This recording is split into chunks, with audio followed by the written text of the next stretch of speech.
अब हम बात करते हैं relation between electric field and potential. देखिए, जैसे हमारे पास यहाँ पे चार्ज पार्टिकल है, यहाँ का पोटेंशियल दिया हुआ है 60 वोल्ट, आगे का पोटेंशियल है 30 वोल्ट। तो पोटेंशियल की वैल्यू डिक्रीज़ होती है जैसे हम चार्ज से दूर जाते हैं। और आपको पता है इलेक्ट्रिक फील्ड वेक्टर हमेशा परपेंडिकुलर होता है। इलेक्ट्रिक फील्ड वेक्टर हमेशा परपेंडिकुलर होता है इस इक्विपोटेंशियल सरफेस पे। सपोज इन दोनों के बीच सेपरेशन 2 सेंटीमीटर है, हमें इनके बीच का इलेक्ट्रिक फील्ड वेक्टर का मैग्नीट्यूड पता करना है। ठीक है, तो इलेक्ट्रिक फील्ड का जो फॉर्मूला है वो है delta V upon delta are. ये फॉर्मूला है।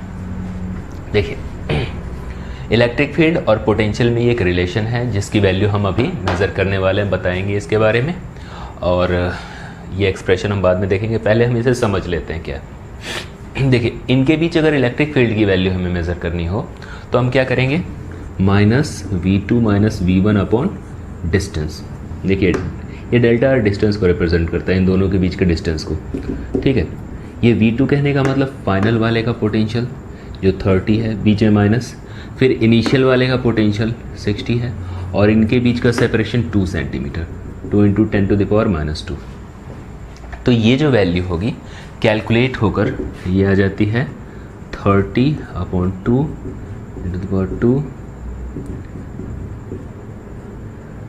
1500 वोल्ट पर मीटर। ये ऊपर वोल्ट है, नीचे मीटर, या फिर आप न्यूटन पर कूलम भी लिख सकते हैं क्योंकि ये एक इलेक्ट्रिक फील्ड है। ठीक है, तो इनके बीच में इलेक्ट्रिक फील्ड के वैल्यू को जो मैग्नीट्यूड है उसे हम इस फॉर्मूले से पता कर सकते हैं। आइए इस फॉर्मूले को डिराइव करते हैं। देखिए, सबसे पहले हमारे पास 2 इक्विपोटेंशियल सरफेसेस हैं और इनके बीच परपेंडिकुलर डिस्टेंस dr है। सपोज कर लेते हैं इलेक्ट्रिक फील्ड वेक्टर इन पे परपेंडिकुलर होता है। ये हमारे पास A है, ये हमारे पास B है, ये 2 सरफेसेस हैं। आपको पता है इलेक्ट्रिक फील्ड, इस वाले का पोटेंशियल अगर V है तो इसके अवे फ्रॉम दिस जाते हैं अगर, तो पोटेंशियल की वैल्यू कुछ कम होगी, घटती जाती है। ठीक है, इलेक्ट्रिक फील्ड का डायरेक्शन जो होता है डिक्रीजिंग पोटेंशियल की ओर होता है। तो यहाँ पोटेंशियल V है तो ये V - dV होता है। ठीक है, ओके। यहाँ पर आपको लिखना होगा consider 2 equipotential surfaces A and B having potential V and V - dV. They are separated by distance dr. Now, suppose we have transferred a charge Q0 from B to A। B वाले surface से A पर हमने Q0 को transfer किया। यहाँ पर एक Q0 charge particle है, B से हम A पर ट्रांसफ़र कर रहे हैं। तो ऐसा करने में जो छोटा सा वर्क डन होगा उसे मेज़र करते हैं, फोर्स इनटू डिस्प्लेसमेंट। ये आपको पता है वर्क डन का फॉर्मूला। फोर्स की वैल्यू क्या होगी, देखिए फोर्स की वैल्यू यहाँ पर इलेक्ट्रिक फील्ड के इक्वल होगी, या फिर आप लिख सकते हैं F = Q0 × E। ये कैसे हुआ, E = F upon Q0, force per unit charge electric field होता है। यहाँ से आप F की वैल्यू Q0 × E लिख सकते हैं। ये देखिए Q0 × E और यहाँ पर dr है। इनके बीच का अगर हम एंगल देखें, इलेक्ट्रिक फील्ड वेक्टर ऊपर है जिसके डायरेक्शन है फोर्स का डायरेक्शन है, और डिस्प्लेसमेंट अपोजिट डायरेक्शन में हो रही है। ये फोर्स का डायरेक्शन है, डिस्प्लेसमेंट अपोजिट डायरेक्शन है, इसलिए यहाँ पर नेगेटिव वर्क डन होगा क्योंकि इनके बीच का एंगल 180 डिग्री है। और आपको पता है F.dr का formula F_dr cos theta, cos 180 की वैल्यू यहाँ पर नेगेटिव हो जाएगी। ठीक है, ये हमारे पास वर्क डन है, first equation. Now again work done आपको पता है change in potential into charge के भी इक्वल होता है। जैसे हमने इस Q0 चार्ज पार्टिकल को जो यहाँ पर है Q0, इसको हमने इस B सरफेस से A पर ट्रांसफ़र किया, तो हम लिखेंगे V A minus V B, final minus initial into Q nought. ठीक है, हम क्यू नॉट को ट्रांसफ़र कर रहे हैं। ठीक है, ए का पोटेंशियल है वी और इसका वी माइनस डी वी। तो यहाँ से आप लिख सकते हैं ये D V into Q nought. ये हमारे पास वर्क डन की वैल्यू दूसरे तरीके से आ गई। अब इन दोनों को एक साथ देखते हैं, फ्रॉम फर्स्ट एंड सेकेंड, दोनों एक ही वर्क डन ही है, तो हमने इनको इक्वल कर दिया। Minus Q nought E D R is equals to D V Q nought. यहाँ से क्यू नॉट कैंसिल हुआ,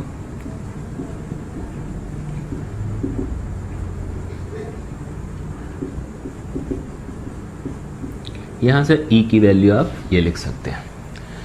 ठीक है, ये formula D V upon D R delta V upon delta R भी लिख सकते हैं।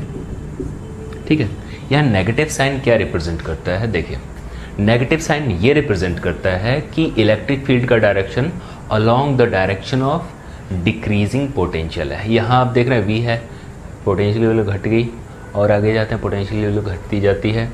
जैसा कि हम चार्ज से दूर जाते हैं तो पोटेंशियल की वैल्यू क्या होती है, घटती जाती है। तो ये इलेक्ट्रिक फील्ड का डायरेक्शन जो है along the direction of decreasing potential है, दैट्स वाई यहाँ पर नेगेटिव साइन आया। ठीक है, आइए हम एक क्वेश्चन करते हैं। देखिए क्वेश्चन है इलेक्ट्रिक फील्ड का डायरेक्शन नेगेटिव एक्स एक्सिस पे, ई की वैल्यू करके 300 न्यूटन पर कूलम। ठीक है, ये इलेक्ट्रिक फील्ड का डायरेक्शन है नेगेटिव एक्स एक्सिस पे। ठीक है, हमारे पास ये पॉइंट गिवन है, ये है आपका 1,5 1 1, ये है 5 1। ठीक है, आपसे पूछा गया है find the potential difference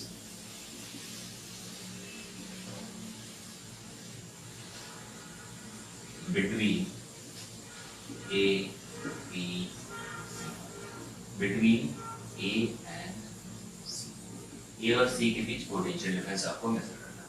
first of all AC को अगर देखें, AC वेक्टर को देखते हैं, तो इसे आप लिख सकते हैं C माइनस A। C आपके पास 5 I cap plus J cap minus I cap plus 5 J cap. ठीक है, तो यहाँ से आप 5 minus 1 4 I cap and minus 4 J cap, ये आपका AC वेक्टर A से C।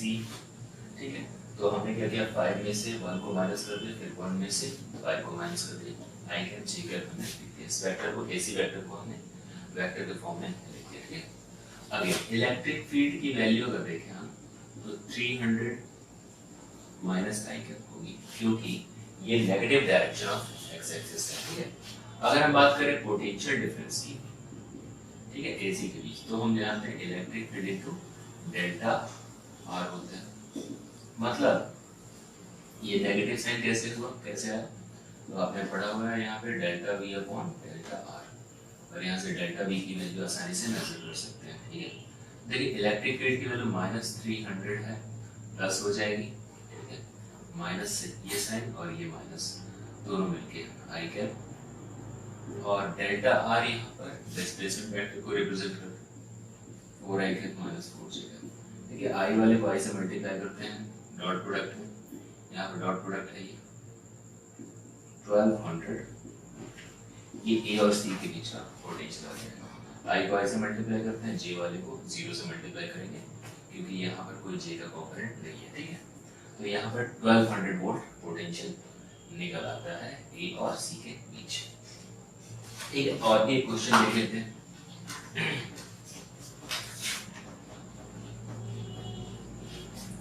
ठीक है, हमारे पास ऐसा सिचुएशन है, इलेक्ट्रिक फील्ड की वैल्यू दे रखी है, ये है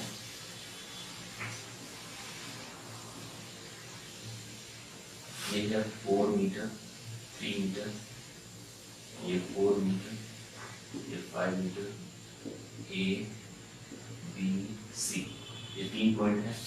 और इलेक्ट्रिक फील्ड की वैल्यू गिवन है 2 × 10⁻³ न्यूटन पर कूलम।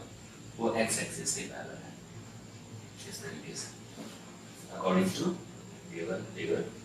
अब आपसे पूछा गया है कि find the work to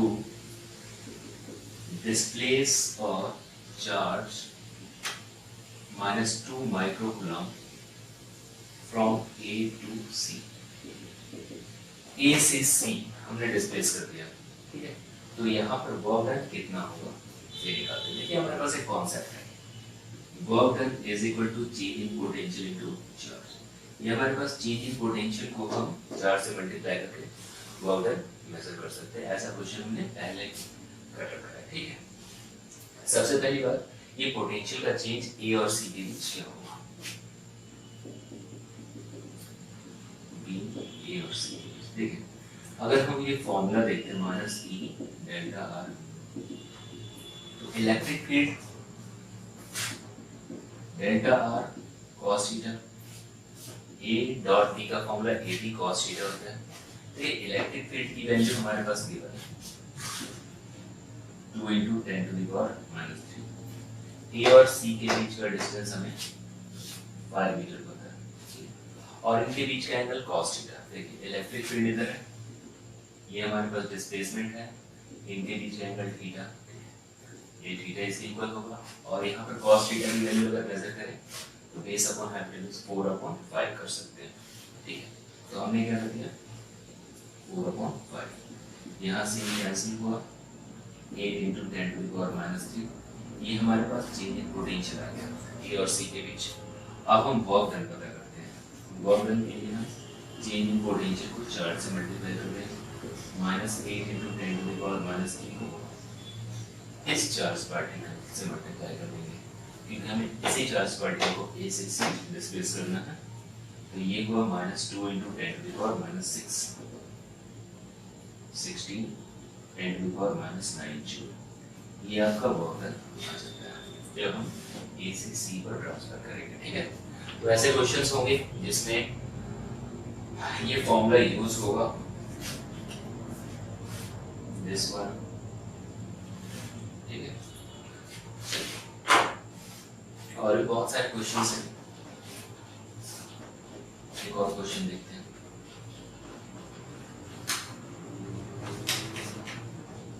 suppose हमारे पास v गिवन है, v गिवन है और इसकी वैल्यू दे रखी है 3x² + 5y² - 6z², ठीक है। ये हमारे पास पोटेंशियल है। आई कैप जी कैप पिकअप नहीं है यहाँ पे, क्योंकि पोटेंशियल एक स्केलर क्वांटिटी होती है। पोटेंशियल स्केलर क्वांटिटी में आप ऐसे करते हैं। आपसे पूछा गया find the component of electric field at 2, 3, -1। इस कोऑर्डिनेट पे आपको इलेक्ट्रिक फील्ड के तीनों कंपोनेंट निकालने हैं, ठीक है। क्योंकि ये पोटेंशियल हमें x y z के टर्म्स में गिवन है, ठीक है। तो आपको पता है dx अगर निकालना हो तो dv/dx करेंगे, ठीक है। ये पार्शियल डिफरेंशिएशन करना होता है, ठीक है ना। जब आपके पास x y z तीनों के टर्म्स में पोटेंशियल गिवन हो तो आपको पार्शियल डिफरेंशिएशन करना होगा यहाँ पर, देखिए। और हमारे पास ये है 3x² 5y² 6z²। Partial differentiation कुछ नहीं है, ठीक है। अगर हम x के रिस्पेक्ट में डिफरेंशिएट कर रहे हैं तो वहाँ पर y और z को कांस्टेंट लेकर चलते हैं, और y और z को कांस्टेंट लेकर चलेंगे वहाँ पर ये वैल्यू 0 हो जाएगी। तो आप देखिए सिर्फ हम इसका डिफरेंशिएशन करेंगे तो ये 6x हो गया, ठीक है।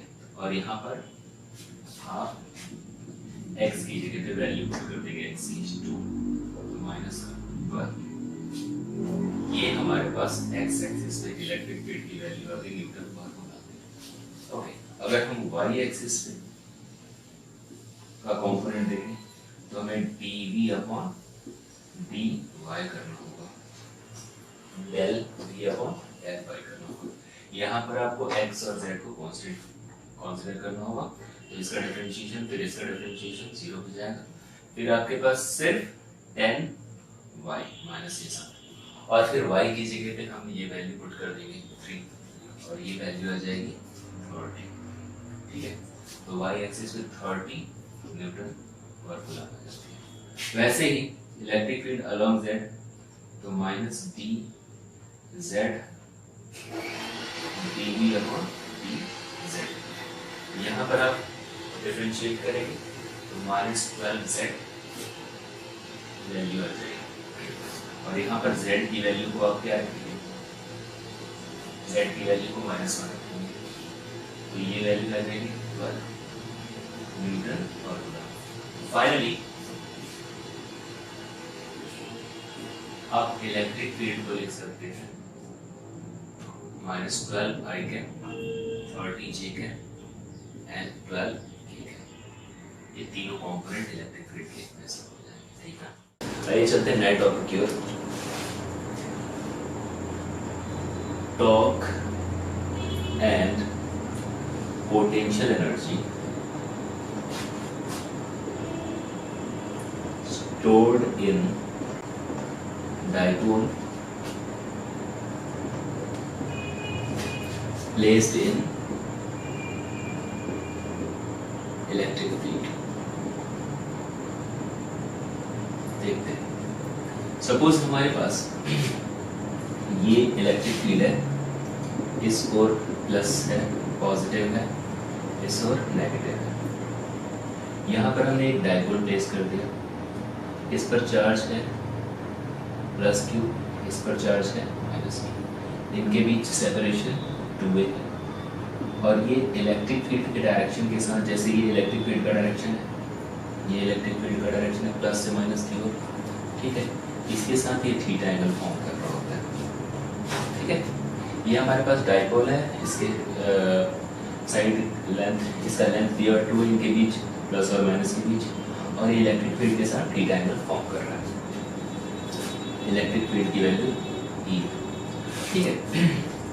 तो यहाँ पर P की वैल्यू होती है 2a इंटू Q। अब देखिए, force on either charge particles. देखिए, अगर हम इस चार्ज पार्टिकल की बात करें तो ये नेगेटिव प्लेट इसे अपनी ओर फोर्स से खींचेगा, और इस फोर्स की जो वैल्यू होगी वो Q इंटू E होगी, ठीक है। As we know electric field होता है फोर्स अपॉन चार्ज, यहाँ से फोर्स की वैल्यू Q इंटू E हो जाती है, ठीक है। तो यहाँ से ये फोर्स की वैल्यू QE होगी, ठीक है। नेगेटिव प्लेट इस चार्ज पॉजिटिव चार्ज बॉडी को अपनी ओर खींच रहा होता है, इस नेगेटिव चार्ज को ये पॉजिटिव प्लेट अपनी ओर खींचेगा, और वो भी सेम फोर्स से खींचेगा, QE से ही खींचेगा, ठीक है ना। हम बात करेंगे टॉर्क की।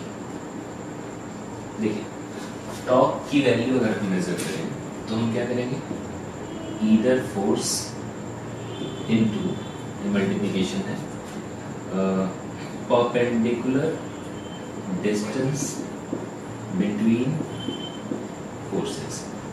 ये हमारे पास एक इलेक्ट्रिक फील्ड के डायरेक्शन में फोर्स लग रहा होता है, एक अपोजिट डायरेक्शन में, इन दोनों के बीच का जो डिस्टेंस होगा, परपेंडिकुलर डिस्टेंस, वो ये होगा, और ये 2a है और ये थीटा है, तो ये जो वैल्यू होगी ये आपकी आ जाएगी 2a sin theta. sin theta is equal to हम दिस अपॉन दिस लिख सकते हैं, और यहाँ से ये वैल्यू 2a sin थीटा आ जाती है, ठीक है। तो ईदर फोर्सेस में आप लिख सकते हैं QE, और इनके बीच का सेपरेशन है 2a sin थीटा। 2a और Q को हम P लिख सकते हैं, फिर E है, फिर sin थीटा, तो यहाँ से टॉर्क की वैल्यू P क्रॉस E हो जाती है, ठीक है।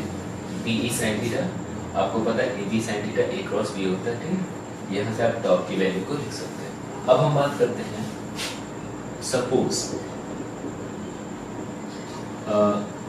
we have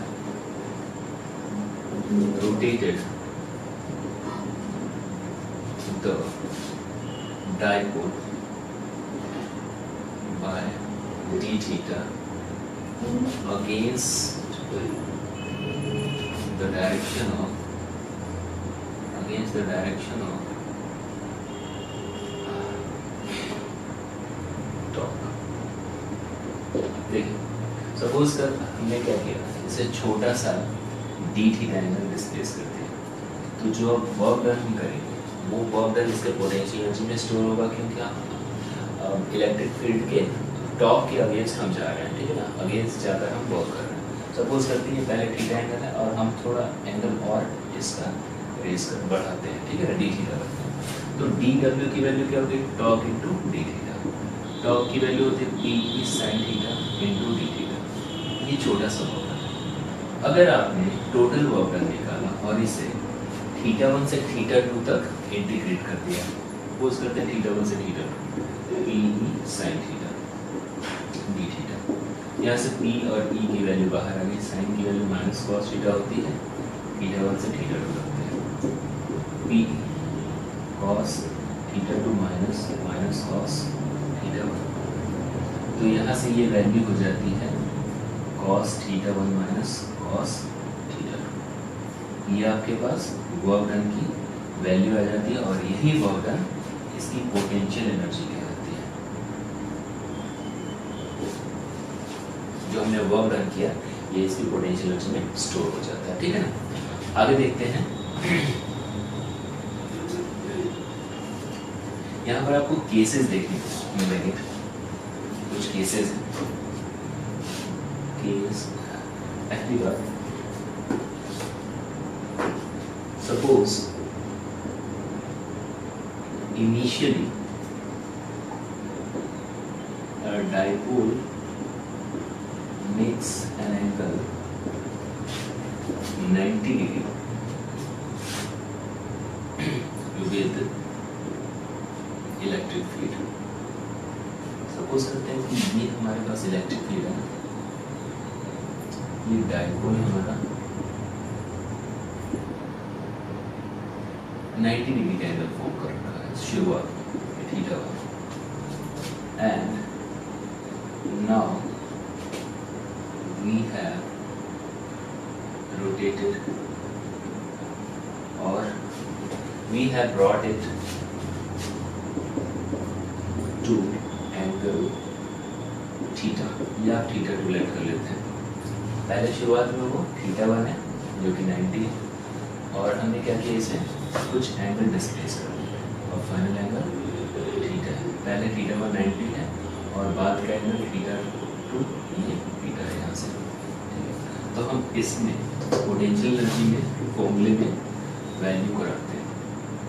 ये देखिए P potential energy P E, ये पी हमारे पास है dipole electric field cos 90 minus cos theta, cos 90 zero होती है वैल्यू, तो पी ई cos थीटा आप लिख सकते हैं पी डॉट ई नेगेटिव, तो ये पोटेंशियल एनर्जी की value minus P dot E हो जाती है, ठीक है। ये हमारी पोटेंशियल एनर्जी है। इसके केसेस होते हैं, आइए इन केसेस को देखते हैं। First case,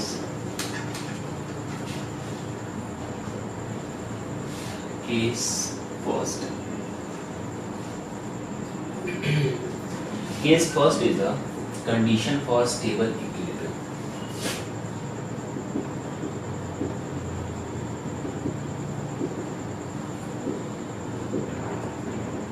If theta is 0 degree, suppose हमारे पास शुरुआत में एंगल 90 है, लेकिन जो थीटा की एंगल हमने बाद में फॉर्म किया वो 0 है, तो उस केस में स्टेबल इक्विलिब्रियम का फॉर्मेशन होता है। जैसे कि अभी ये चार्ज पार्टिकल, सॉरी ये डाइपोल यहाँ पर है इस तरफ माइनस क्यू और ये प्लस क्यू था, प्लस क्यू ये माइनस क्यू था। शुरू में एंगल ये 90 है, अब हमने इसको 0 कर दिया, ठीक है। अब हमने इसे 0 कर दिया, ऐसे कर दिया। तो इस केस में स्टेबल इक्विलिब्रियम अटेन होता है, और वहाँ पर आप u की वैल्यू लिख सकते हैं माइनस पी ई कॉस 0, और ये माइनस पी, इसकी पोटेंशियल एनर्जी पी हो जाती है। यहाँ पर देखें ये वेक्टर के फॉर्म में है, और ये कॉस 0 की वैल्यू हमने यहाँ पर 1 रख दी। ठीक है, सेकेंड है condition for case second. Condition for zero energy. तो ये कंडीशन फॉर जीरो एनर्जी में क्या है? If theta is equal to 90, पहले भी 90 पे है, शुरू में 90 पे है, बाद में भी हम वहीं पे रखते हैं 90 पर रखते हैं, या फिर हम इसे घुमा कर फिर से 90 पर कर लेते हैं। ठीक है, तो इस केस में आप क्या लिखेंगे? पी ई कॉस थीटा, ये पोटेंशियल एनर्जी है, और यहाँ थीटा की वैल्यू 90 रखेंगे, फाइनली पोटेंशियल एनर्जी 0 हो जाएगी। ठीक है, एक थर्ड केस है, केस थर्ड में कंडीशन फॉर अनस्टेबल इक्विलिब्रियम। यहाँ पर थीटा की वैल्यू 180 रख देते हैं। पहले ये ऐसे है, अब इसे हम ऐसे 180 कर देते हैं। ठीक है, जैसे अभी हम इसे ऐसे, ये प्लस वाला चार्ज इधर है, माइनस इधर, पहले 90 डिग्री पे था, अब ये अनस्टेबल इक्विलिब्रियम पे है। ठीक है, यहाँ देखिए पोटेंशियल एनर्जी की वैल्यू हो जाएगी minus P E cos 180, that is plus P. ये अनस्टेबल क्यों है इसे भी समझते हैं। ठीक है, सपोज कर लेते हैं ये चार्ज ऐसे है, प्लस क्यू, यहाँ पर जिस ओर पॉजिटिव डेट है उस ओर पॉजिटिव चार्ज है, रिपल्शन का फोर्स इस पे लगेगा, यहाँ से भी रिपल्शन का फोर्स लगेगा, चार्ज पार्टिकल रिपल्शन की वजह से घूमकर फिर से इलेक्ट्रिक फील्ड के डायरेक्शन में ही अलाइन हो जाएगा। ठीक है ना, तो ये अभी फिलहाल अनस्टेबल होता है। ठीक है, तो ये तीन हमारे पास केसेस होते हैं, और इस पे क्वेश्चन आते हैं सिंपल। इस पर सिंपल आपके फॉर्मूला बेस्ड क्वेश्चन आएंगे। आपको गिवन होगा, जो भी गिवन होगा, जैसे पी गिवन होगा, ई गिवन होगा, कॉस थीटा गिवन होगा, या टॉप वाले क्वेश्चंस भी आ सकते हैं। नए टॉपिक के बारे में समझते हैं। Behaviour of conductor in electric field.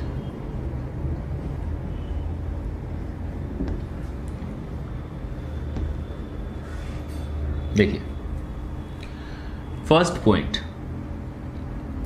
Electric field inside the conductor is 0। देखिए, किसी भी कंडक्टर के अंदर इलेक्ट्रिक फील्ड की वैल्यू 0 होती है। देखिए, सपोज करते हैं हमारे पास ये कंडक्टर है, हमने इसे फील्ड के बीच रख दिया, यहाँ से फील्ड लाइंस निकलती हैं, पॉजिटिव से निकलती है, नेगेटिव की हो जाती है, लेकिन इसके अंदर ई नेट की वैल्यू 0 हो जाती है। कंडक्टर है ये, इसके अंदर इलेक्ट्रिक फील्ड की वैल्यू 0 होगी। अब ये कैसे होता है इसको समझते हैं। देखिए, होता क्या है,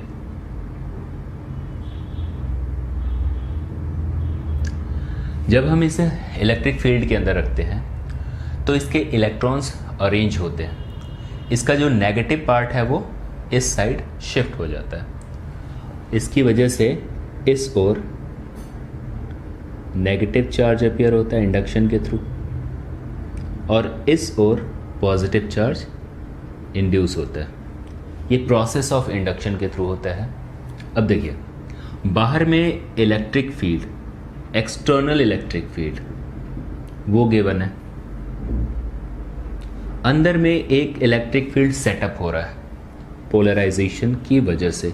यहाँ पर आपने देखा अपोजिट डायरेक्शन में चार्ज इंड्यूस हो गए, और इसकी वजह से यहाँ पर एक इलेक्ट्रिक फील्ड अपोजिट डायरेक्शन में सेटअप हो रहा है, और ये तब तक फील्ड इंक्रीज होगा जब तक कि ये एक्सटर्नल के इक्वल ना आ जाए।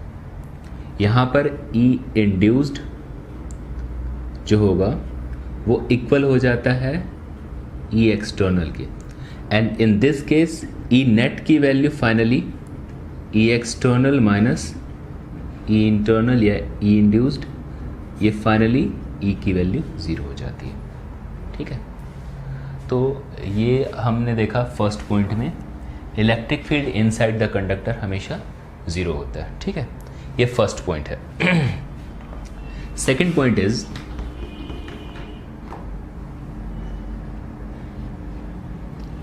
Electric field vectors, field lines are always perpendicular to metallic surface। देखिए, सपोज हमारे पास ये मेटल का शेल है और हमने यहाँ पर एक चार्ज बॉडी को इसके अंदर रख दिया। फील्ड लाइंस यहाँ से निकलती हैं और जब वो बाहर जाएंगी तो आप देख रहे हैं कि इसके सरफेस पे ये परपेंडिकुलर है। यहाँ से फील्ड लाइंस जब निकलती है इससे तो ये परपेंडिकुलर टू द सरफेस होती है। इसका रीज़न क्या है? आखिर ये सरफेस पे, मेटल के सरफेस पे इलेक्ट्रिक फील्ड लाइंस परपेंडिकुलर क्यों होती हैं? इसको एक्सप्लेन करने को आ सकता है, आपसे पूछा जा सकता है। देखिए, हमारे पास ये कंडक्टर है। सपोज करते हैं कि इलेक्ट्रिक फील्ड लाइंस इस सरफेस पे परपेंडिकुलर नहीं है, तो परपेंडिकुलर नहीं है तो क्या होगा? कुछ ना कुछ एंगल बनाकर यहाँ से, थीटा एंगल बनाकर यहाँ से इमर्ज आउट होगा electric field lines. Electric field का डायरेक्शन ये है। ठीक है, अगर ये थीटा एंगल फॉर्म करता है तो इसके दो कंपोनेंट हो जाएंगे, एक ई कॉस थीटा जो इस सरफेस पे परपेंडिकुलर होगा और एक ई साइन थीटा जो इस सरफेस की पैरेलल होगा, टेंजेंशियल होगा। ठीक है, अब देखिए, हमने ये अज्यूम कर लिया कि इलेक्ट्रिक फील्ड लाइंस सरफेस पे परपेंडिकुलर नहीं है। परपेंडिकुलर नहीं है तो कुछ ना कुछ एंगल फॉर्म कर रहा होगा, इसके दो कंपोनेंट हो गए। ओके, अब यहाँ पर ई साइन थीटा टेंजेंशियल है इस सरफेस पे, और इस इलेक्ट्रिक फील्ड की वजह से, ई साइन थीटा की वजह से यहाँ पर जो मौजूद चार्ज होंगे उनमें फोर्स लगना शुरू हो जाएगा और जिसकी वजह से उनमें मोशन क्रिएट होगा और मोशन की वजह से करंट प्रोड्यूस होगा। लेकिन ऐसा नहीं होता है कभी भी आइसोलेटेड सिस्टम में। जब तक कि हम उसे पोटेंशियल के साथ कनेक्ट नहीं करते हैं वहाँ पर चार्ज फ्लो नहीं होता है। ठीक है, तो यहाँ पर कोई बैटरी से कनेक्टेड नहीं है ये, इसलिए यहाँ पर electric field E sine theta tangential नहीं होगा, हमेशा परपेंडिकुलर टू द सरफेस होगा। अगर ये कुछ एंगल फॉर्म करेगा इन केस, तो इसके दो कंपोनेंट बनेंगे और इस कंपोनेंट की वजह से करंट प्रोड्यूस हो सकता है, बट करंट प्रोड्यूस नहीं होता है। इसका मतलब ये हुआ कि हमारा जो अजम्पशन है वो गलत है। हमने जो ये अज्यूम किया है कि ये एंगल फॉर्म कर रहा है, ठीक है, 90 डिग्री नहीं है, वो गलत है। इट मीन्स ये हमेशा परपेंडिकुलर टू द सरफेस होगा। अब परपेंडिकुलर टू द सरफेस होगा तो इसके टेंजेंशियल कंपोनेंट कुछ होंगे ही नहीं, और जब टेंजेंशियल कंपोनेंट कुछ नहीं होंगे तो कोई करंट प्रोड्यूस नहीं होगा। ठीक है, तो हमें ये अज्यूम करके चलना है कि हमेशा हम electric field line vectors, electric field line perpendicular to the surface होते हैं। ठीक है, ये दूसरा पॉइंट है। Third is total charge of conductor is spread over its outer surface।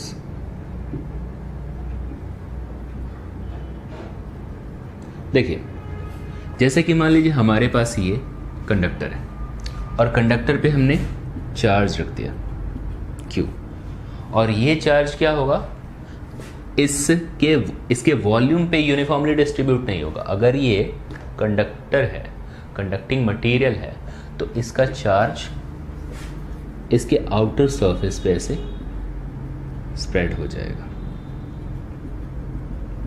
ऐसा क्यों होगा? क्योंकि अगर हमने इस पे चार्ज प्रोवाइड किया, इसके वॉल्यूम पे चार्ज प्रोवाइड किया, तो उन चार्ज में रिपल्शन होगा और वो मैक्सिमम डिस्टेंस पे रहना चाहेंगे, और जब मैक्सिमम डिस्टेंस पे रहना चाहेंगे तो इसके सरफेस पे स्प्रेड हो जाएंगे। एक दूसरा कॉन्सेप्ट ये भी है कि अगर आपने इस पे चार्ज प्रोवाइड किया, हमने एक गॉसियन सरफेस, इसके सरफेस के जस्ट बेलो हमने एक गॉसियन सरफेस बनाया, ठीक है। अब आपको पता है E dot D A is equal to Q enclose upon में एप्सिलॉन नॉट होता है। देखिए, आपको अभी पता है कि electric field inside the conductor zero होता है, तो इस सरफेस के अंदर अगर हम इलेक्ट्रिक फील्ड देख रहे हैं, इस सरफेस के नीचे जस्ट बिलो इलेक्ट्रिक फील्ड देख रहे हैं, उसकी वैल्यू ज़ीरो हो गई। इट मीन्स क्यू एनक्लोज्ड भी इसके अंदर ज़ीरो हो गया। अब इसके अंदर कोई चार्ज नहीं है, बट हमने इसे चार्ज प्रोवाइड तो किया है, हमने इस पे चार्ज प्रोवाइड तो करा था, लेकिन इसके अंदर कोई चार्ज नहीं है। इट मीन्स सारा चार्ज बाहर है, ठीक है। तो ये थर्ड पॉइंट आप समझ गए। Okay, fourth point is potential of conductor inside or on the conductor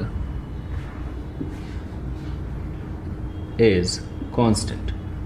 देखिए, ये हमारे पास कंडक्टर है, इसके अंदर में इलेक्ट्रिक पोटेंशियल जितना होगा उतना ही इसके हर एक इनसाइड में जितने भी पॉइंट्स होंगे उन सब पे सेम पोटेंशियल होगा, और उतना ही इसके सरफेस पे भी पोटेंशियल होगा। आपको पता है इस पे चार्ज अगर Q है तो इसके इनसाइड में भी आप लिख सकते हैं 1/4 pi epsilon not Q upon R। ये R हमारा इसका रेडियस, ठीक है। ऑन द सरफेस पे भी इसकी वैल्यू इतनी ही होगी। ऐसा क्यों? तो ये फॉर्मूला देखिए, E is equals to minus dV upon dr, ठीक है।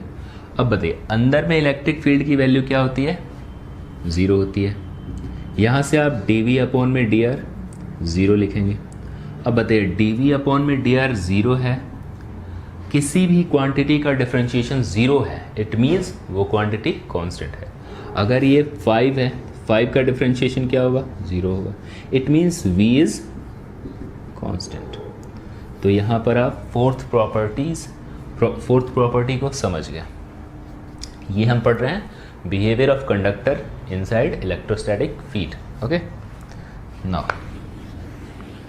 Next point is electric field inside cavity और शेल इज ज़ीरो। देखिए, ये हमारे पास एक कंडक्टर है, इसके अंदर हमने एक कैविटी है, खाली है, ठीक है। इसके अंदर कोई इलेक्ट्रिक फील्ड नहीं होगा, कैविटी के अंदर इलेक्ट्रिक फील्ड नहीं होता है, ठीक है ना। ऐसा हमने गॉस लॉ में भी पढ़ा है कि शेल के अंदर इलेक्ट्रिक फील्ड ज़ीरो होता था इनसाइड में, ऑन द सरफेस पे कुछ वैल्यू होती थी और बाहर में भी कुछ वैल्यू होती थी, ठीक है ना, लेकिन अंदर में इलेक्ट्रोस्टैटिक फील्ड ज़ीरो होता था, ठीक है। तो ये हमारे पास 4-5 प्रॉपर्टीज़ हैं, इनको समझना है। देखिए, अब हम बात करते हैं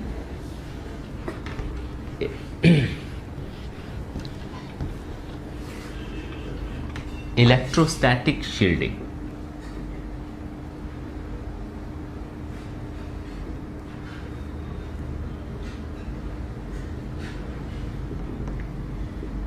देखिए, होता क्या है, थंडरस्टॉर्म के टाइम पे अगर बिजली कड़क रही है, ठीक है, थंडरस्टॉर्म है, तो वहाँ पर हमें, अगर हम कार में या फिर बस में बैठते हैं तो वहाँ सेफ होता है, rather than to sit inside tree. अगर हम ट्री के नीचे बैठते हैं तो उस समय सेफ नहीं है जितना कि हम कार के अंदर हैं। कैसे? कार को आप एक शेल की तरह अज्यूम कर लो, इसके अंदर हम बैठ जाते हैं, ठीक है। अगर हम कार के अंदर बैठ जाते तो इस शेल के अंदर इलेक्ट्रिक फील्ड 0 है, ठीक है ना, तो यहाँ पर हम सेफ हैं, बस के अंदर हम सेफ हैं थंडरस्टॉर्म के टाइम पे। बट अगर हम बाहर हैं तो हम पे बिजली गिर सकती है, ठीक है ना। ओके सेकंड है, इसमें एक और कंडीशन देखते हैं। कोई डेलिकेट हमारे पास मटेरियल है, कोई हमारे पास सब्सटेंस है जो कि इलेक्ट्रिक फील्ड में ख़राब हो सकती है, ठीक है ना। ऐसे मटेरियल्स होते हैं, ठीक है, जैसे कंप्यूटर में कोई पार्ट है, कंप्यूटर का कोई पार्ट है, वो इलेक्ट्रिक फील्ड में रखने से वो ख़राब हो सकता है। तो हम क्या करते हैं, उसे बचाने के लिए हम उसे मेटल के अंदर छुपा देते हैं, ठीक है ना, उसमें मेटल के अंदर रख देते हैं। ऐसा करने से क्या होता है, अगर आप इसे इलेक्ट्रिक फील्ड में भी रखोगे तो inside this conductor electric field की वैल्यू 0 होगी, तो ये बच जाएगा, ये ख़राब नहीं होगा, ठीक है। तो यहाँ पर हम पढ़ रहे हैं इलेक्ट्रोस्टैटिक शील्डिंग। इसका मतलब क्या होता है, process of making region free from electrostatic field is known as electrostatic shielding. किसी रीजन को इलेक्ट्रोस्टैटिक फील्ड से फ्री करना, ये प्रोसेस कहलाता है इलेक्ट्रोस्टैटिक शील्डिंग, ठीक है। सिंपल है ये।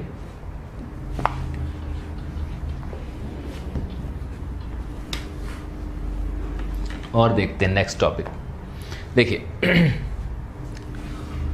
हम अब बात करेंगे कैपेसिटर और capacitance. First term is capacitance. Capacitor को समझने से पहले कैपेसिटेंस को समझना ज़रूरी है। Capacitance of a conductor. देखिए कैपेसिटर के बारे में मैं बहुत कम बता रहा हूँ फ़िलहाल। देखिए कैपेसिटर एक इंस्ट्रूमेंट है जो कि चार्ज एक्यूमुलेट करने के काम में आता है, ठीक है ना। ये चार्ज को एक्यूमुलेट करता है, ठीक है, चार्ज को स्टोर करके रखता है, ठीक है ना। अब देखिए कोई भी कंडक्टर है वो कितना चार्ज स्टोर कर सकता है, ठीक है। इसकी जो एबिलिटी होती है उसके मेज़र को हम कहते हैं कैपेसिटेंस। तो capacitance is the measure of ability to hold the charge on the conductor, ठीक है। देखिए होता क्या, आपको पता है ये कंडक्टर है, हमने इस पे चार्ज Q रख दिया, अगर और इसका पोटेंशियल हमने V प्रोवाइड किया हमने इसको, ठीक है।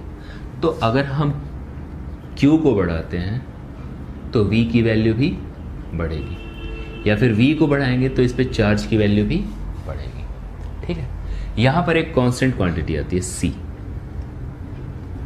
Q is equals to CV। अब देखिए C की वैल्यू आ गई Q अपॉन V। अगर आपने पोटेंशियल को घटाया तो कैपेसिटेंस की वैल्यू बढ़ेगी, अगर आपने पोटेंशियल को बढ़ाया तो C की वैल्यू घटेगी, ठीक है। तो C यहाँ पर क्या है, C यहाँ पर कैपेसिटेंस कहलाता है। ये एबिलिटी होती है किसी भी कंडक्टर की होल्ड करने के लिए, चार्ज को होल्ड करने की एबिलिटी का मेजरमेंट, ठीक है ना। अगर हम इसके SI यूनिट को देखते हैं, इसके SI यूनिट की वैल्यू होती है फैराड। हालांकि फैराड बहुत बड़ी क्वांटिटी है, इसलिए जनरली हम माइक्रो फैराड, मिली फैराड यूज़ करते हैं, ठीक है।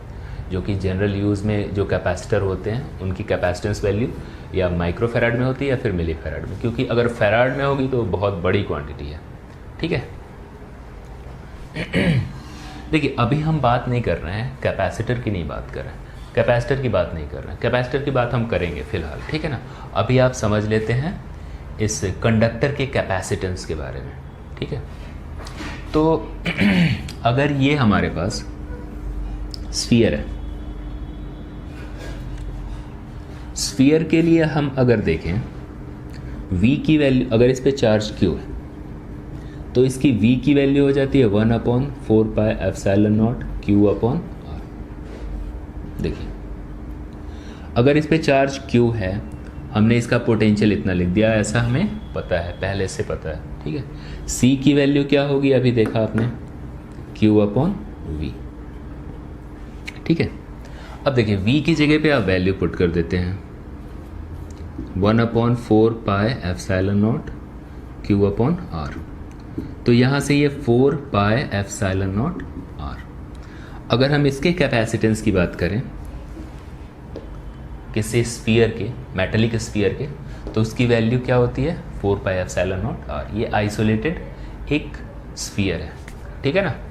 अब सुनिए ये जो कैपेसिटेंस की वैल्यू है सिर्फ चार्ज और V पे ही डिपेंड नहीं करती है, ये डिपेंड करती है size and shape of conductor. दूसरा मीडियम अराउंड इट, उसके चारों तरफ का मीडियम कैसा है उस पर डिपेंड करती है। थर्ड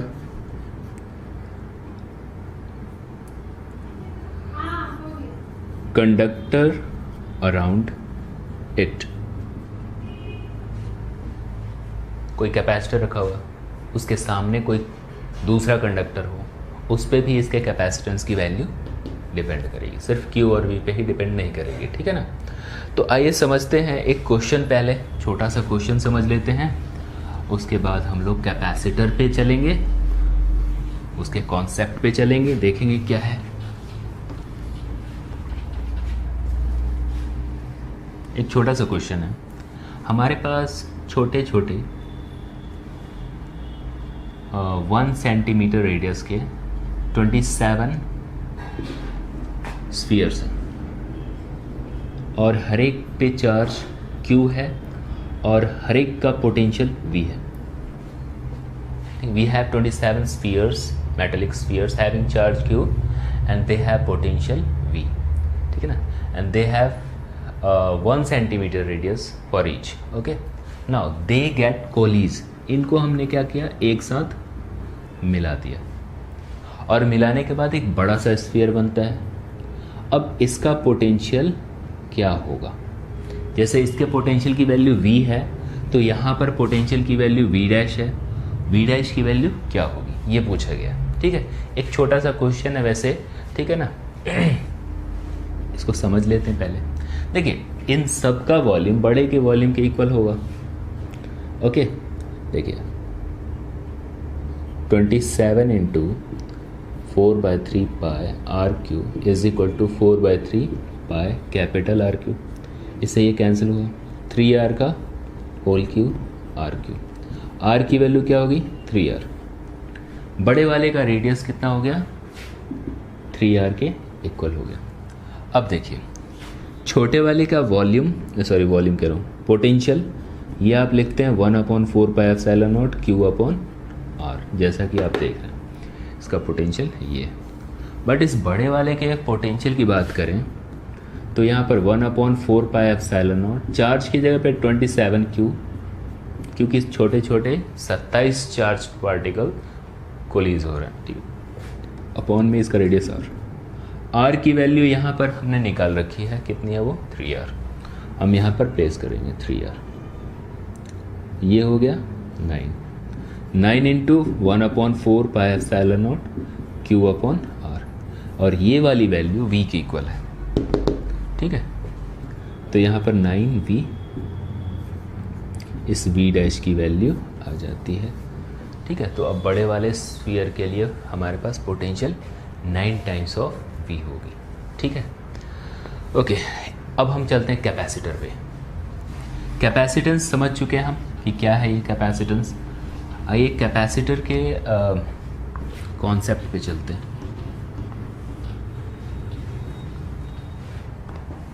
देखिए कॉन्सेप्ट ऑफ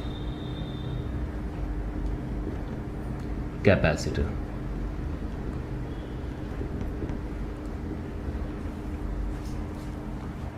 सपोज करते हैं हमारे पास एक मेटल है और हमने इस पर चार्ज यूनिफॉर्मली डिस्ट्रीब्यूट कर दिया, ठीक है। इस पे चार्ज हमने Q प्रोवाइड किया और इसका पोटेंशियल अभी V है, ठीक है ना। नाउ इसके सामने हमने एक अनचार्ज्ड जिस पे कोई चार्ज नहीं है, इसके सामने हमने एक दूसरा कंडक्टर रख दिया, ठीक है ना। अब ऐसा करने से इस पे पॉजिटिव है तो इसके साइड पर दूसरे वाले के फेस पे, जस्ट इसके सामने वाले फेस पे negative sign, negative charge induce होता है और उसके अपोजिट में इधर पॉजिटिव चार्ज अपीयर होता है। ये नेगेटिव चार्ज इसके पोटेंशियल को घटाने की कोशिश कर रहा है, ठीक है ना। कैसे घटाने की कोशिश कर रहा है, देखिए इस नेगेटिव की वजह से इस पूरे का चार्ज अफेक्टेड होगा। अब चार्ज अफेक्टेड होगा तो पोटेंशियल की वैल्यू क्या होगी, कम होगी। Q is directly proportional to V। और जब इस V की वैल्यू कम होगी तो C क्या होता है, Q/V, ठीक है।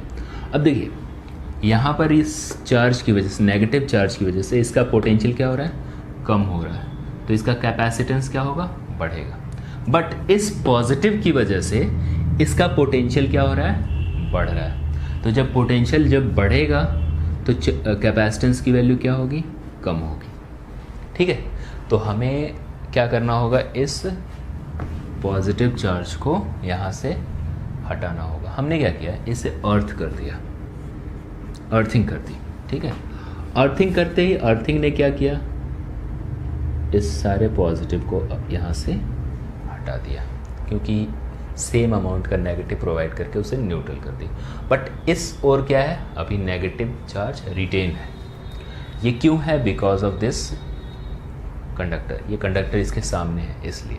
ओके, नाउ इस तरीके से इस नेगेटिव चार्ज की वजह से इसका पोटेंशियल क्या होगा, अब कम होगा, और इस तरीके से इस पूरे अरेंजमेंट का कैपेसिटेंस बढ़ेगा। और ये दो प्लेट का जो अरेंजमेंट होता है इसी को हम कैपेसिटर कहते हैं, ठीक है। तो कैपेसिटर क्या हुआ, एक तरीके से अरेंजमेंट ऑफ टू कंडक्टर हुआ, ठीक है ना, जिसको हम कुछ पोटेंशियल देते हैं, ठीक है। और दो कंडक्टर की वजह से ये अरेंजमेंट कैपेसिटर कहलाता है, ठीक है। जैसा कि देखिए यहाँ पर एक कंडक्टर है, यहाँ पर एक कंडक्टर है, एक पे पॉजिटिव चार्ज अपीयर होता है तो एक पे नेगेटिव चार्ज अपीयर होगा। इसका मतलब हम Q टोटल की value plus Q minus Q करके ज़ीरो नहीं कहेंगे, इसकी वैल्यू ज़ीरो नहीं होगी। हम ईदर ऑफ टू, मतलब इन दोनों पे से कोई एक चार्ज को लेते हैं, ठीक है ना, प्लस माइनस को मैटर नहीं करता, तो इसका चार्ज Q होता है, ये नहीं कि ज़ीरो होता है। अब यहाँ पर आप देख रहे हैं Q is directly proportional, Q is equals to CV, ठीक है। तो ये जो कैपेसिटेंस है इसकी वैल्यू को बढ़ाने के लिए हमने दो कंडक्टर को साथ में रखा है, क्योंकि मैंने बताया था कि जो कैपेसिटर की वैल्यू होती है सामने रखे हुए किसी कंडक्टर पे भी डिपेंड करती है। तो ये कंडक्टर रखने का मेन यहाँ पर मकसद ये है कि ये कंडक्टर इसके पोटेंशियल को घटाए और जिससे कि ये पूरा एक अरेंजमेंट क्रिएट हो और इस अरेंजमेंट का कैपेसिटेंस बढ़े। हमें मैक्सिमम कैपेसिटेंस वाला एक कैपेसिटर बनाना था, इसलिए हमने दो कंडक्टर को साथ में रखा, ठीक है। ओके, अब हमारे पास कितने तरीके के कैपेसिटर हैं, तो एक तो है आपका पैरेलल प्लेट कैपेसिटर, सेकंड है स्फेरिकल कैपेसिटर एंड थर्ड है सिलिंड्रिकल कैपेसिटर। अब इन तीनों को बारी बारी से देखते हैं। तो देखिए हमारे पास दो प्लेट हैं, ठीक है। अब इन पे क्या है, चार्ज की वैल्यू कितनी है, Q है। ये हमारे पास पॉजिटिव प्लेट है, ये हमारा नेगेटिव प्लेट है। सपोज करते हैं हमने क्या करना है, यहाँ पर इलेक्ट्रिक फील्ड की वैल्यू पता करनी है। इनके प्लेट के बीच में इलेक्ट्रिक फील्ड की वैल्यू क्या है ये देखते हैं। देखिए ये पॉजिटिव प्लेट इस टेस्ट चार्ज पार्टिकल को, हमने टेस्ट चार्ज पार्टिकल रख दिया यहाँ पे, तो इस टेस्ट चार्ज पार्टिकल को रिपेल करेगा, ठीक है। उसी टेस्ट चार्ज पार्टिकल को ये नेगेटिव प्लेट अपनी ओर अट्रैक्ट करेगा, ठीक है। तो E की वैल्यू आप जानते हैं किसी शीट की वजह से, अगर शीट पे चार्ज डेंसिटी सिग्मा है तो हमने गॉस लॉ में ये एप्लीकेशन पढ़ा था इस पे इलेक्ट्रिक फील्ड की वैल्यू हो जाती है सिग्मा अपॉन 2 एप्सिलॉन नॉट। अगर ये पॉजिटिव है तो इलेक्ट्रिक फील्ड का डायरेक्शन इधर होगा, अगर ये नेगेटिव होगा तो इलेक्ट्रिक फील्ड का डायरेक्शन अट्रैक्शन होगा इसमें, ठीक है। तो आप देखिए यहाँ पर ये दोनों फील्ड एक ही डायरेक्शन में है, तो ई नेट की वैल्यू कितनी हो जाएगी, ई नेट की वैल्यू ई प्लस ई हो जाएगी यानी 2e, और इलेक्ट्रिक फील्ड की वैल्यू आप जानते हैं सिग्मा अपॉन 2 एप्सिलॉन नॉट, यहाँ से सिग्मा अपॉन एप्सिलॉन नॉट। देखिए सिग्मा की क्या वैल्यू होगी, सिग्मा होती है charge density, charge upon area, ठीक है। चार्ज की वैल्यू q है और एरिया a है, इसके प्लेट एरिया a है, तो हम लिख देंगे यहाँ पर क्या, सिग्मा की जगह पे q अपॉन a, नीचे में एप्सिलॉन नॉट।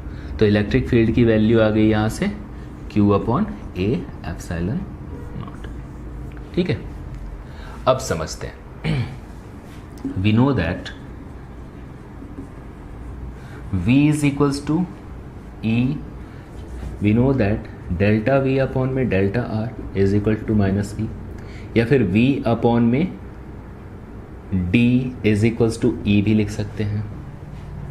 अगर इनके बीच इलेक्ट्रिक फील्ड और पोटेंशियल को देखें, पोटेंशियल कहने का मतलब हम ये बाहर एक बैटरी के साथ कनेक्टेड हैं, तो इनके बीच कुछ ना कुछ पोटेंशियल ड्रॉप होगा प्लेट के बीच, और पोटेंशियल इनके बीच का सेपरेशन d है, तो पोटेंशियल को हम d से डिवाइड करके इलेक्ट्रिक फील्ड की वैल्यू मेज़र कर सकते हैं, ठीक है। तो यहाँ से आप v को क्या लिख सकते हैं, v is equals to E D. Negative sign को हम नहीं देख रहे हैं अभी, हमें सिर्फ मैग्नीट्यूड से, यहाँ पर मैग्नीट्यूड को हमें देखना है।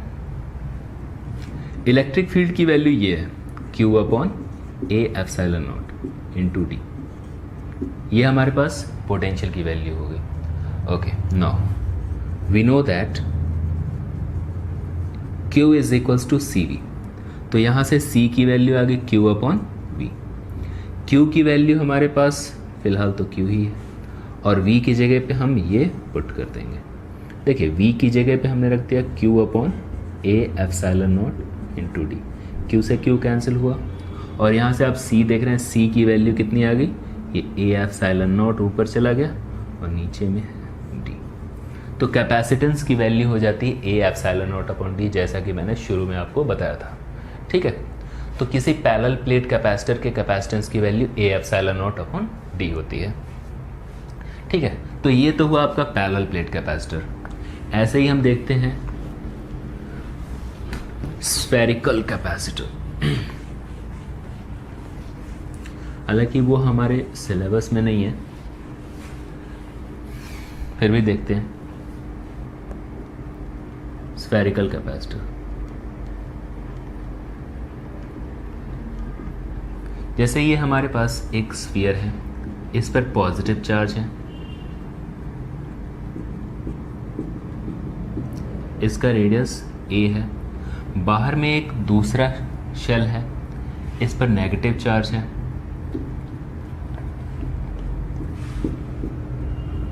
इस तरीके से दो प्लेट हो गए और ये एक स्फेरिकल कैपेसिटर बनता है, ठीक है ना। इसका रेडियस आप b लेट कर लेते हैं, ठीक है। नाउ हमें पता है कि किसी पॉइंट पे इनके बीच में मान लो आप x है और यहाँ पर इलेक्ट्रिक फील्ड की कुछ ना कुछ वैल्यू होगी, तो इलेक्ट्रिक फील्ड की वैल्यू क्या होती है, अगर इस पे चार्ज q है, इस पे चार्ज माइनस q है, ठीक है, तो यहाँ पर इलेक्ट्रिक फील्ड का डायरेक्शन कितना होगा, तो वो हो जाएगा 1/4 pi epsilon not q upon r square, r की जगह पे x स्क्वायर। यहाँ पर आप इलेक्ट्रिक फील्ड की वैल्यू देख रहे हैं 1/4 pi epsilon not q upon में x स्क्वायर हो गया, ठीक है ना। नाउ अगर हम इस छोटे से रीजन में dx डिस्प्लेस करते हैं तो इनके बीच v की वैल्यू क्या होगी, e dx होगी, ओके। नाउ हमने क्या करना है, e की जगह पे 1/4 पाई एप्सिलॉन नॉट रखना है, q अपॉन में x स्क्वायर, और हमने इसे dx से मल्टीप्लाई कर दिया। देखिए ये पोटेंशियल वही है v is equal to E D वाला फॉर्मूला, या फिर आप इसे लिख सकते हैं डेल्टा वी अपॉन में delta R is equal to E वाला फॉर्मूला, वही है, सेम है। ठीक है, तो ये हमारे पास छोटा पोटेंशियल है, इनके बीच इस dx सेपरेशन में पोटेंशियल का डिफरेंस है। लेकिन हमें इसे इंटीग्रेट करना होगा, तो हमें पूरा का पूरा पोटेंशियल मिल जाएगा। हम इस प्लेट से, नीचे वाले प्लेट से जिसका रेडियस a है, बड़े वाले प्लेट पे जा रहे हैं जिसका रेडियस b है, तो इस केस में आपको a से लेकर b तक इंटीग्रेट करना होगा। देखिए यहाँ पर 1/q में 4πε0 बाहर आ जाता है, 1/x² का इंटीग्रेशन होगा, और 1/x² का इंटीग्रेशन क्या होता है, ये होता है -1/x, और आपको यहाँ पर लिमिट लेना होगा a to b, a से लेकर b तक। अब देखिए ये हमारे पास यहाँ पर देख लेते हैं, v की वैल्यू आ गई q/4πε0। पहले आपको अपर लिमिट रखना होगा 1/b, पीछे -1/a, ये हुआ q/4πε0 1/a - 1/b। ये v की वैल्यू आ गई, पोटेंशियल की वैल्यू आ गई इन दोनों के बीच। ठीक है, नाउ हम जानते हैं q is equal to C V. ठीक है, तो यहाँ से c की वैल्यू को लिख सकते हैं q/v। q सही है, q हमने रख दिया, और v की जगह पे हम इस पूरे वैल्यू को पुट कर देते हैं। ये है q/4πε0 ab अपॉन में b - a/ab। यहाँ से q से q कैंसिल हुआ। ठीक है, अब ये देखिए ये जो पूरी वैल्यू है कैपेसिटेंस की, वो ये निकल के आ जाती है 4πε0 ab अपॉन में b - a। ठीक है, तो ये हमारे कैपेसिटेंस की वैल्यू आ जाती है फॉर स्फेरिकल कैपेसिटर।